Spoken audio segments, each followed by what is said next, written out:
It's my honor to introduce Paul Jebely, partner at Pillsbury in Hong Kong, who's going to take us through how not to go to jail.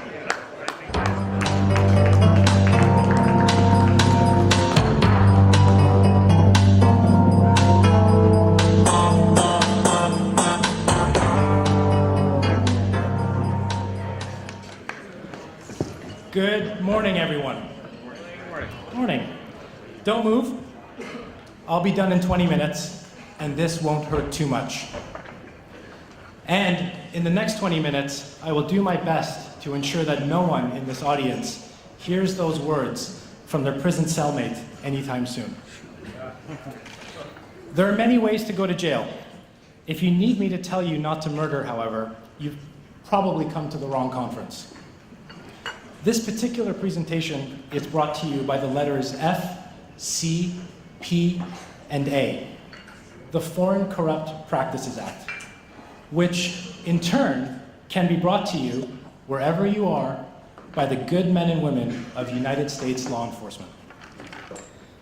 Allow me a moment of typical industry puffery to explain why I'm standing here now, talking about something other than doing deals. Over the last decade or so, I've closed over 250 trading and financing deals, and in doing so have counseled wealthy individuals holding a combined wealth of close to $250 billion United States dollars, as well as a few US and international banks, and a couple of OEMs. From Hong Kong, I act for clients all over the globe, doing deals and advisory all over the globe, including domestically in the United States.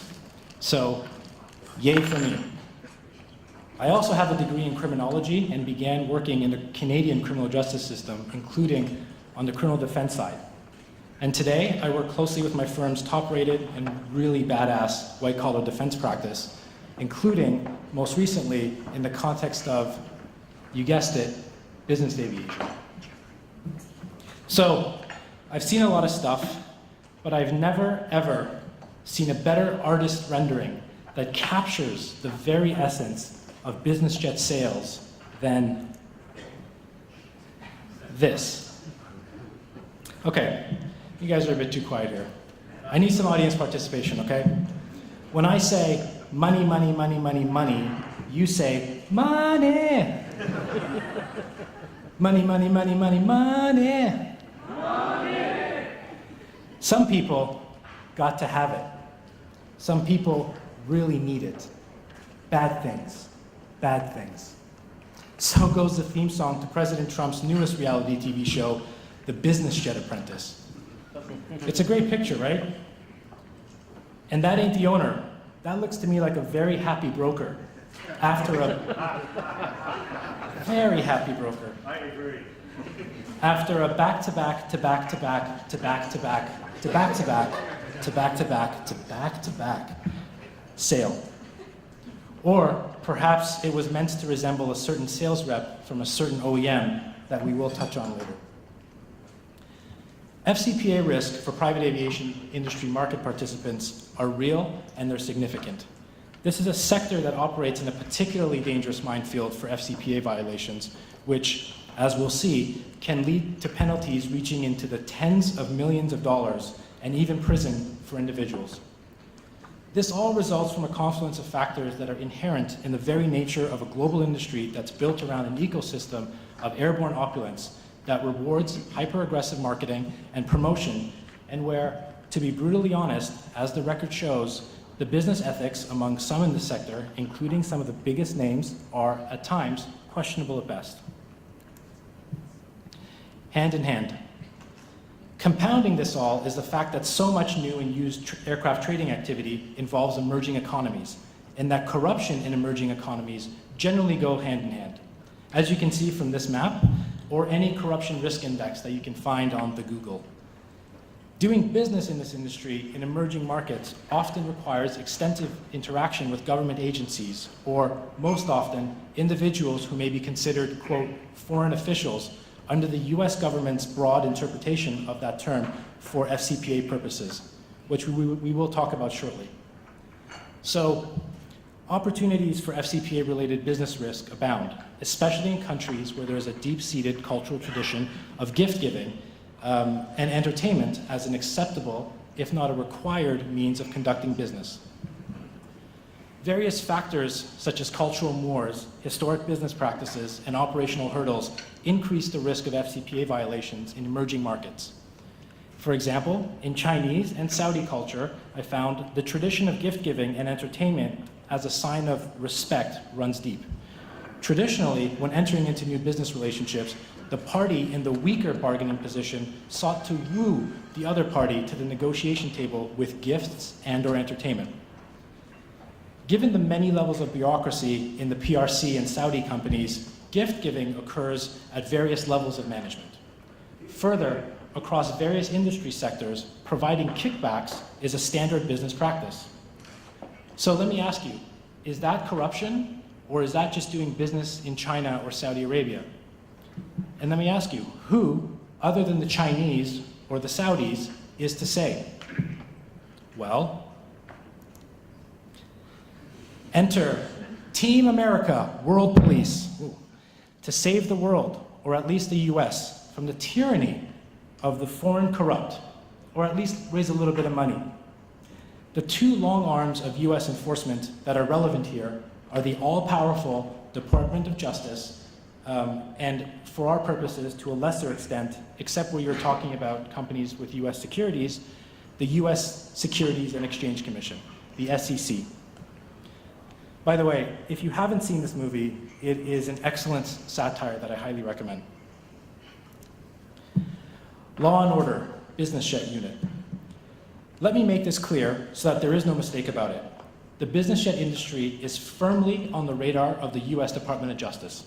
In fact, it is considered a, quote, target-rich environment, as one DOJ official told me, and it has been for some time. Though they obviously do not, this doesn't mean that they pull the trigger on each target. I mean, if they did, poor Al would make less money on delegates. The FCPA turns 40 this year, and not many realize that the very first enforcement action under the FCPA involved private jets. So this love story goes back 40 years.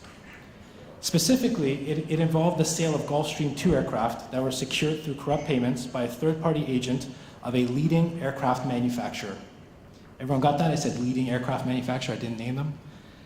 Private aviation is an industry that US regulators and enforcement agencies have brought under their proverbial magnifying glass from time to time, knowing very well what they would likely find. Indeed, just over the past few years, the Department of Justice and also the SEC have opened at least 8 business aviation-related FCPA investigations around the globe, resulting in 7 enforcement actions and prosecutions. The consequences have been dire. About 5 senior executives and sales managers associated with various business jet businesses, including Embraer and Lufthansa, which is a matter of public record, have been charged, and over $654 million in fines and penalties have been paid over to the United States government as a result of civil and criminal settlements and plea agreements and other criminal resolutions. Okay, now, since ignorance of the law is no excuse, I'm going to take a bit of time to explain to you what the FCPA is. The FCPA is a US statute that generally criminalizes the bribery of foreign officials anywhere in the world by companies and individuals subject to its provisions. To date, prosecutions and enforcement actions under the FCPA have been brought against US publicly traded companies, US companies doing business abroad, and importantly, foreign companies and individuals falling within the jurisdiction of the FCPA, which we will talk about in a second. Indeed, foreign companies can be subject to the FCPA's provision as well, and the US criminal law enforcement authorities have made it very clear their intention to cast a wide net in enforcing the FCPA around the globe. The FCPA is generally divided into 2 sections, commonly known as the anti-bribery provision and the accounting provisions. The anti-bribery provisions are the most relevant for us here, and they generally prohibit payments or offers of payments of, quote, anything of value to any foreign government official, either directly or indirectly, in order to corruptly influence the official in some official act to secure improper advantage in an attempt to retain or obtain business. I'm not going to touch on the accounting provisions, but they're there in the slides. The long arm of the US law. Bad boys, what you gonna do? What you gonna do when they come for you? The increasingly common reality is that the US enforcement agencies can make use of extraterritorial provisions of the FCPA to exert their jurisdiction on the basis of actions as slight as sending incriminating emails through US servers or making a transfer to or through a US bank account. The FCPA applies as follows. Any citizen or resident of the United States, any US business entity, and any foreign issuer of US securities, including American depository receipts. And, here's the catch-all, any individual, any company, any officer, employee, or agent of any company doing any act in furtherance of unlawful payments anywhere in the world using, quote, US mail or other means or instrumentality of interstate commerce. That means United States clearing, and it also means United States dollars. So in today's matrix world, non-US companies and persons may find themselves subject to FCPA because of some business activity that relates to the misconduct, having a US connection, no matter how tenuous it may seem. Now, as you can appreciate, if you do the crime, you do the time, and or pay the fine. The FCA has been the basis for hundreds of enforcement actions, billions of dollars in criminal and civil fines, and many jail terms, though trials have been very, very few. The penalties under the anti-bribery provisions for corporations include $2 million fines or twice the pecuniary gain. For individuals under the anti-bribery provisions, the criminal penalties include up to 5 years imprisonment and $250,000 fines or twice the pecuniary gain. That is per count. And the one thing to note here is twice the pecuniary gain. In some of the front cover of the Financial Times FCPA fines that you've seen that are $200–300 million, those reflect this provision that allows for twice the gain. And it's important to note here, since 2015, there's been a very strong focus on individuals. So in 2015, the Deputy US Attorney General, Sally Yates, issued a memorandum to all federal prosecutors announcing a policy holding individual corporate accountable in investigations. This was known as the Yates Memo. In 2015, 2016, and 2017, the statistics reflect a very strong focus on individual defendants, which make up about 80% of the DOJ's current FCPA docket. Okay? Apart from its existence, reach, and consequences, there are two concepts under the FCPA that you need to understand: foreign officials and corrupt payment. Foreign officials. Foreign officials is very expansively defined by the FCPA by design to cover payments to low-ranking employees and high-level officials alike. It includes any officer or employee, including low-level ones, of a government or department, agency, or instrumentality of the government, including employees of government-owned or government-controlled businesses and enterprises, any employees of any state-owned or state-invested companies. It also includes officers of international bodies like the UN, party officials and party candidates, royal family members, all of them, every single member of every single royal family, even if it's a 500th in line Saudi prince, and immediate family members of politicians. And it includes any third person who will use the payment to gain influence with a foreign official. Key concept 2, corrupt payments. The FCPA prohibits not only actual payments, but also any offer or promise or authorization of the provision of anything of value. If you look at the picture in front of you, I count at least 5 potential things of value which could be considered bribes. I'll let you figure that out. It also prohibits indirect corrupt payments. And one thing to keep in mind here is it includes charitable donations. I find that people have gotten caught up by charitable donations. So, yes, it includes anything of value. There is no de minimis exception. There is no need to go big or go home. It's not limited to tangible items of economic value. It can include anything that a recipient would find interesting or useful, including things like cash, meals, alcohol, tobacco, consumer goods, event tickets, internships, escorts, especially ones from Bricks downstairs. Bad boys, bad boys.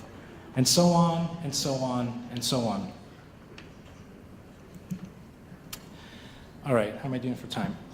The single most important factor in FCPA compliance is having in place comprehensive global FCPA compliance policies, establishing training and monitoring programs to ensure compliance and identify FCPA-related risks, and having in place agreements with third-party agents, service providers, and joint venture partners, requiring them to comply with the FCPA. That's all really well and good, but there's obviously no time to go through all the features of such compliance policies. But the area that I thought could be the most valuable to share with this audience is a snapshot of what a policy regarding payments, gifts, and entertainment, or at least allowable payments, gifts, and entertainment would look like. So this is payments, gifts, and entertainment done right-ish. Payments are acceptable if they are lawful under the laws or regulations of the foreign official's country. The thing to keep in mind here, however, is that those laws and regulations must be written. Custom is not enough, and I have yet to come across a single country anywhere in the world where in their laws it clearly states bribery is acceptable. So that's not one to rely on. Payment is acceptable where it was spent on demonstration or performance of a contract, but it must be reasonable and bona fide. So for example, demonstration flights are acceptable, but again, they must be reasonable and bona fide. Payments, gifts, and entertainment have to be given openly and transparently, and they have to be recorded in the giver's books. So this kind of goes back to the accounting provisions, but basically, if something is being done that is not going to be recorded in the company's books accurately, it probably shouldn't be done. And also, I would advise against having a line item that says bribes. Just a bit of advice there, it's free. Gifts and entertainment should be provided only to reflect esteem or gratitude, and again, in reasonable manner. So nominal value items like cab fare, reasonable meal expenses and entertainment expenses, company promotional items, these are all very unlikely to improperly influence any official, and they're not, in and of themselves, without more, items that have resulted in enforcement in the past. The larger or more extravagant the gift, or payment or entertainment, the more likely it's to be perceived as improperly given.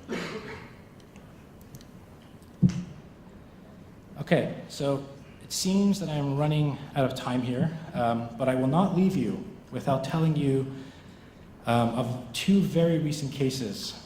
One, the United States versus Embraer, and the second, the United States versus Colin Stephen, both of which are excellent case studies in how to violate the FCPA and case studies in how the Department of Justice can come after violators for violations that were done a very long time ago.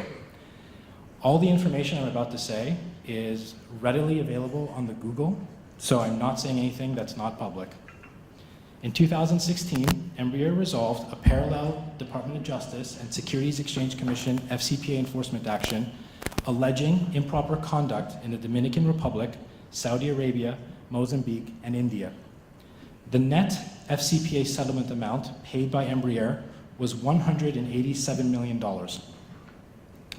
In terms of Saudi Arabia, it was alleged that Embraer, largely through the conduct of an executive named Colin Stephen, agreed to pay, and did pay, an official in a high-level decision-making position in a state-owned and controlled company in Saudi Arabia that performed a government function more than $1.5 million to obtain a contract for the sale of 3 business jets valued at approximately $93 million to the Saudi Arabian company.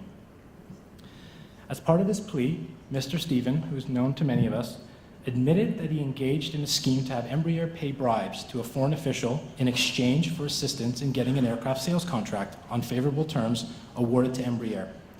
He also retained a kickback of something in the region of $130,000 that was structured through a South African holding structure as part of the scheme. He also lied to law enforcement officials about the existence of this kickback during his initial interview. Mr. Stephen, has been fined as part of his plea deal and faces prison sentencing on the 21st of this month. He has been charged with numerous charges, many of which carry a maximum sentence of up to 5 years each. So it will be interesting and sad at the same time to see the results of that sentencing on the 21st. Final words. as I have exactly 15 seconds left, do not think for a second that there will not be more cases like this against others. It is coming, and it will continue to come. And the industry is very firmly in the focus of the Department of Justice, particularly certain sectors of the industry.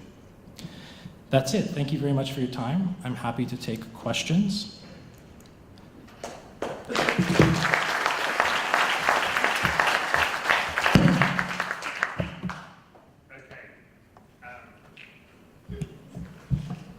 Let's start with some questions. Do we have any questions in the room? Come and sit on the couch. All right. You can relax. We've got a question at the back, a microphone coming straight. Thank you very much. Thank you very much. Very interesting presentation. Will it charge me to recharge me for the question and answer? Is that okay? Yeah. I'm gonna Okay, charge you, of good. course. So recently, within a few months ago, there was a DOT, Department of Transportation Inspector General announcement with regard to reviewing the end registry process used by the FAA. Do you know what prompted that, and maybe what areas of examination that the DOT IG would be looking at for that? Thank you. I do know what prompted it, but I'm not going to say. The areas for investigation by the DOT itself are going to be very squarely limited to the actual registration of aircraft and whether or not the registrations were done properly or improperly. There is an understanding in the wider market that that is part of a wider investigation that's being done in conjunction with the Department of Justice. Any more questions? Okay, let's go to one from Guy in the audience. Can you comment on the public allegations arising out of the ZetaJet bankruptcy and litigation? How likely is the US to pursue prosecution, and against whom? It's nice to see correct use of the word whom. That is nice. So a little bit more industry puffery. I represent most of the top 10 creditors against ZetaJet in the US bankruptcy matter. So you're perfectly positioned to answer. I am. Who asked this? Seriously. I'm going to pass on this. And please, no questions about that matter or that litigation or that bankruptcy. Sorry. Okay. How widespread do you think corrupt practices are in business aviation? If you take business aviation as a global sector, I do think it is very widespread. I mentioned that in my presentation as well. Yeah. Okay. Another question. You're going to like this as well, because you act for Chinese lenders, don't you? Do Chinese lenders in particular care about FCPA or anything KYC related? These are jerks. Chinese lenders do care about KYC. In my experience, having represented Chinese lenders and international lenders, particularly US ones, and including across the table, I think it is fair to say that they care about KYC a lot less than their Swiss and their American counterparts. I don't think that's controversial. And sorry, the other question was, do they care about the FCPA? Just in general, the Chinese awareness of the US Foreign Corrupt Practices Act has increased massively over the past, let's say, 12 months. I'm sure the Chinese lenders have also become aware of it institutionally. And also, technical question. I'm guessing this is from a lawyer. Who monitors the Department of Justice's application of the FCPA? God.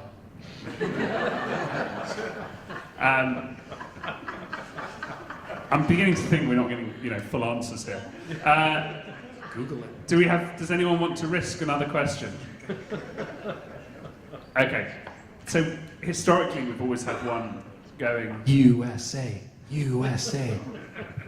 Historically, we've always had one. How many operators will cease operating?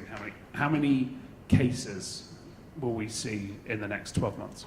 Okay, so the thing to keep in mind is that the Department of Justice and the SEC have have limited resources, right? Though that said, they have really significantly increased their staffing over the past 5 years. So as I mentioned in my presentation, they're not pulling the trigger on every target. And 7 or 8 in the business jets. I do expect there to be at least 1 or 2 investigations started, or sorry, charges brought in the next 12 months. So watch this space. It's not always fully advertised though, but you can find it's called The Information, and it's published on the Department of Justice website. Okay. Do you agree with the vote? 75% of people in the audience. Oh gosh, I've got more questions coming now as well. 75% of the audience think the market is viewed as professional by buyers. Would you agree with that?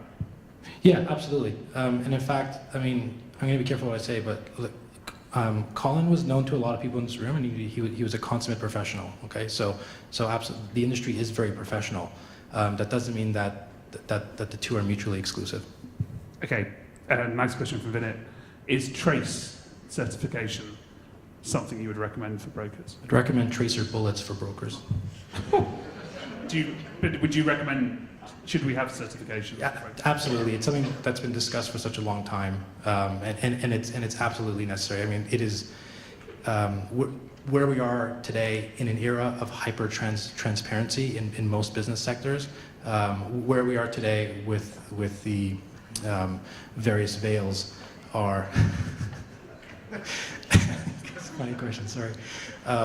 You know, it's unacceptable, and we have to move into an era of transparency, and people are still fully entitled to make their money.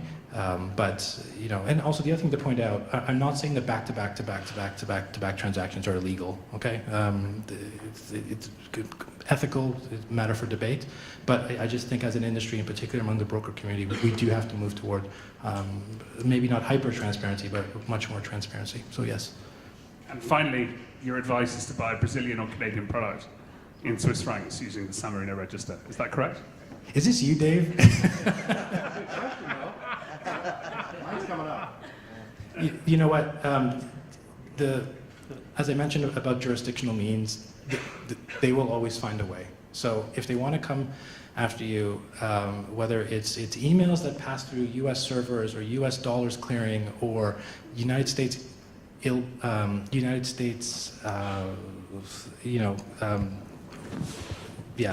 it's all there. Okay. What was that other question? Okay. Punch you in the face. Yes, I am. What about transactions not involving government officials? So the reason why I include the picture of that kid in that slide is, you know, you really have to be careful as to how wide-reaching that definition is. So yeah, absolutely. If you're talking about a transaction that did not involve a foreign official, as very expansively defined, then no, the FCPA wouldn't apply. And final question, what do you think of a single salesperson or company working for multiple companies at the same time? Make your money, whatever. So yeah, Great. for you. Oh, did you want to? Yeah, Just give thank you. You haven't mentioned the UK Bribery Act. No, because that presentation was brought to you by the letters FCPA. But it I also understand that, but the UK Bribery Act is far more reaching than the FCPA and warrants just as much attention. Indeed, and there's information on that on the Google. But I guess the thing to mention there is that the ability and the willingness of the U.S. enforcement agencies to work with their counterparts, whether they be in the UK.